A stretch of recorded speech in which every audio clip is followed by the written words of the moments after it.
I had been walking home after the late shift with my head down, in that post-work days where all you can really think of is eating some food and vegging out, when I met her. "Oh, there you are, babe." I turned around to see a pretty young woman rushing toward me, arms wide open. I stumbled back as she wrapped herself around me, my hands still stuffed in my jacket pockets. "Please help me. Someone is following me," she whispered, looking up at me with a panic in her eyes. I glanced behind her and saw a silhouette approach, then pause just before they entered the glow of the streetlight. "Did you see?" she hissed, releasing her grip on me. "Yeah," I murmured, staring straight at the person to let them know I could see them. I hoped this would be enough to turn them away, but they remained motionless. "Will you walk me to my place? It's not far, I promise," she asked. "Yeah, of course." I didn't like turning my back on her pursuer. As we walked, I strained my ears to listen for approaching footsteps. Every so often I glanced back, unnerved to see them each time, always avoiding the light and standing in the shadows, still and silent. "Are they still there?" She tugged on my sleeve. "Yeah, they are. Listen, I don't know if we should walk straight to your place. Then they'll know where you live," I said, stealing another glance behind us. "We should try to lose them somehow."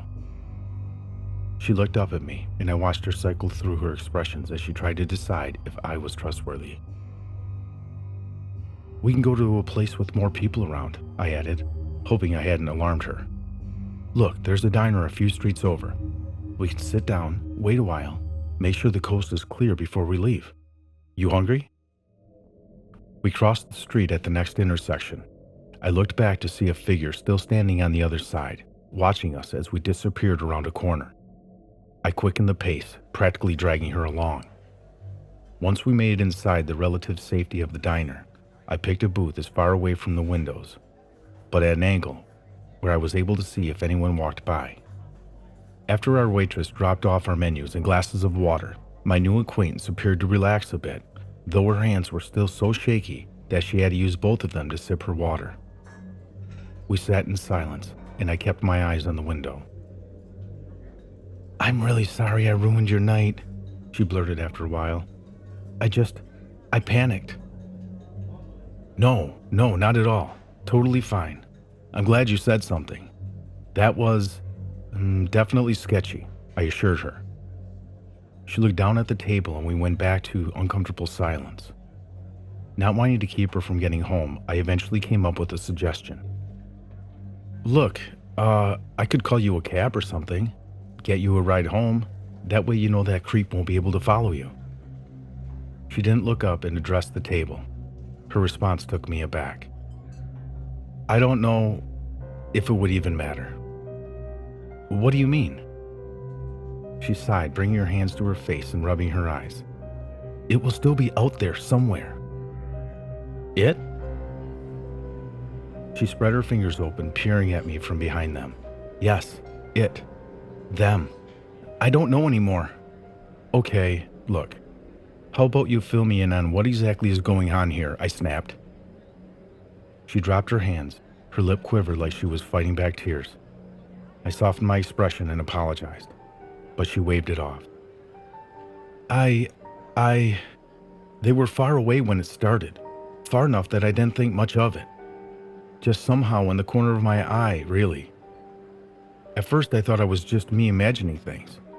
It took a while for me to realize that I was being stalked. I narrowed my eyes at her, wondering just what I'd got myself involved with. "It just kept getting closer," she continued. It got so close, I could almost see it clearly. And I knew it wasn't right. The situation was taking a turn I hadn't anticipated. There was no denying that someone appeared to be following her, but the rest of her story made me question her lucidity. I chose my next words carefully. "Why don't you tell me what you think you saw, and I'll try to help you. And if I can't, I can find someone that can." She pulled back instantly, regarding me suspiciously. "I'm not crazy. I know what I saw," she replied sharply. "All I'm saying is that your eyes can play tricks on you when you're afraid," I countered. "No, it wasn't human." It was like it was the absence of a person, like where someone should have been. There was just no one. I was so scared, and I knew it couldn't be real. But then you saw it too. I did see someone. That part is accurate. But I didn't see anything that made me think that they were... I trailed off as something caught my peripherals. Outside the window, there had been a nearly imperceptible movement. But as I squinted toward it, I could make out the vague outline of a figure in the alley across the street. She followed my gaze, twisting in her seat. "It's there, isn't it?" she breathed. I nodded, gritting my teeth. "Wait here," I said, rising from the booth. "No, don't go out there," she exclaimed, her eyes wide. I ignored her and pushed through the door, adrenaline pumping through me. "Hey, I can see you!" I called, entering the road, my knuckles curling. The silhouette stood its ground. I was nearly across the road when headlights approached, washing over me just before the vehicle swerved out of the way. "Get out of the road, asshole!" The driver yelled out the window before blaring the horn and speeding away. In those few moments, her stalker had managed to disappear from sight. I scanned the darkened alley, moving forward cautiously, expecting him to leap out at me at any second. But there was no one there, and there was no one on the sidewalk either. For the first time that night, I felt genuine fear. I hustled back to the diner, this time checking for traffic first. As I approached the door, I found the booth sitting empty. A wad of crumpled bills sat on the edge of the table. Cursing, I searched the streets for any sign of her, to no avail. It had been an unsettling night, and by then I was completely baffled. What exactly had happened? I forced myself to slow down and assess things logically. I didn't really know what to think. I could almost have written it off as the antics of a very paranoid woman, except for the fact that there had definitely been somebody in the alley. And it did appear that they had been following her. Then I realized that I had never gotten her name. She hadn't asked mine, and I hadn't asked hers. This seemed odd to me, considering the bizarre interaction that we just shared. Was this some kind of elaborate con? Had she been working with someone else to distract me? My mind went back to how off guard I had been when she embraced me, and I felt for my wallet. It was still there, and everything was still inside, so she hadn't robbed me. Still, the whole thing didn't sit right with me. I couldn't let it go, so I decided to wander the streets in the hopes that I'd catch a sight of her again. I pulled my hood tight and headed back in the direction that we had come from, still trying to piece the puzzle to this evening together as I trudged along. I hadn't been walking for very long when I saw a group of friends smoking outside of a pub. "Hey, excuse me," I greeted them as I approached. "You didn't happen to see a friend of mine go by?" I had been trying to think of the best way to describe her, but the group ignored my presence entirely and continued to joke amongst themselves. Excuse me, sorry to bother you all," I tried again, "but I'm looking for someone who..." There was a murmured agreement that they all should head back in, that it was too cold to stand out there any longer, and with that they filed back inside without so much as a glance in my direction. Everything about this evening had been off, but this was unbelievable. There was just no reason for an entire group of people to pretend I didn't exist. Or was there? It was the absence of a person. I froze, her words entering my brain suddenly. But that was preposterous, wasn't it? I peered at my reflection in the pub window, certain of my existence. But now I was overcome with the need to get someone to acknowledge me. I reached for the pub door. I could feel it in my hand, but it wouldn't budge. I pushed and pulled, but the door wouldn't open from either direction. I'd have thought it was locked if I hadn't just seen it swing open seconds before. It was then that I knew something was wrong. Whatever this world is, whatever plane of existence I had come from, I quickly realized that I was not part of it anymore. No one could see me, no one could feel me, no one could hear me, and I could no longer interact with any physical objects that I hadn't already been carrying. As the early morning sun began to rise, I was still desperately trying to get anyone's attention. For all my efforts, I was awarded nothing. The most I was able to do was get trapped in my building's stairwell after trying to follow a neighbor inside.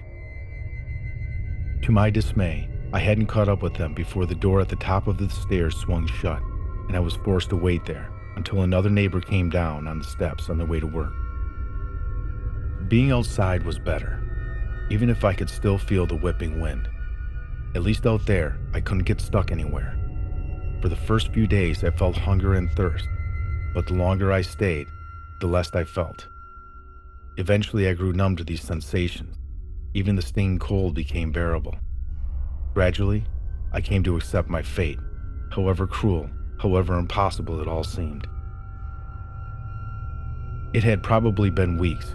By then, I had lost all sense of time when I met another like me. I had been sitting in the frozen park late at night, trying to remember what it was like to be real. I didn't react to the shadow that loomed in front of me, expecting it to belong to yet another person who couldn't see me. It was only when it halted that I bothered to look up. They were much like the silhouette I had seen on that fateful night, and my breath caught as I tried to find a face that wasn't there. Something darker than total blackness stared back at me, and I wondered if I appeared the same way to them. "Do you see me?" I tried asking it. "Yes." I nearly choked, searching for words, trying to figure out what question to ask next. What happened to us?" The figure gave me a dry laugh. "Seems we're dead, doesn't it?" It had crossed my mind a few times, but hearing one else say it was worse. Only then did it feel real. "But how?" I cried. The stranger snorted. "You mean you don't remember how you died?" "No, do you?" "Yeah, I got lured here, just like you." "What do you mean?" The figure gave me a long sigh before sitting beside me on the bench. "Haven't been like this long, have you?" I shook my head. "Well, here's how it works. As you might have noticed, most people can't see you, and you can't do a thing to make them. But there are a couple of exceptions. They're just really rare to come across." "What are the exceptions?" "Well, there are the gifted types," it said, pointing a non-finger to the middle of where a forehead would have been. "And then there are folks who are on their way here." "On the way here? Like dead?" "Precisely." I processed this information for a while, trying to think back to the night I had disappeared.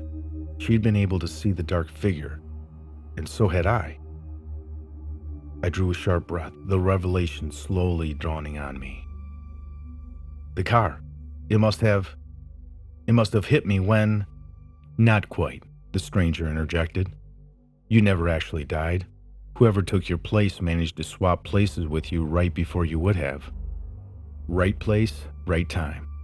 Nearly impossible without the help of someone living." "So she tricked me?" I scoffed, incredulous. Why? Why would she do that to me?" "Who knows, eh? People do crazy things for all sorts of reasons, you know? Point is, don't bother dwelling on reasons you're here. They don't matter much. Good luck finding your way back. Not many of us ever do." With that, the absence of a person strode away, leaving me to come to grips with what I had been told.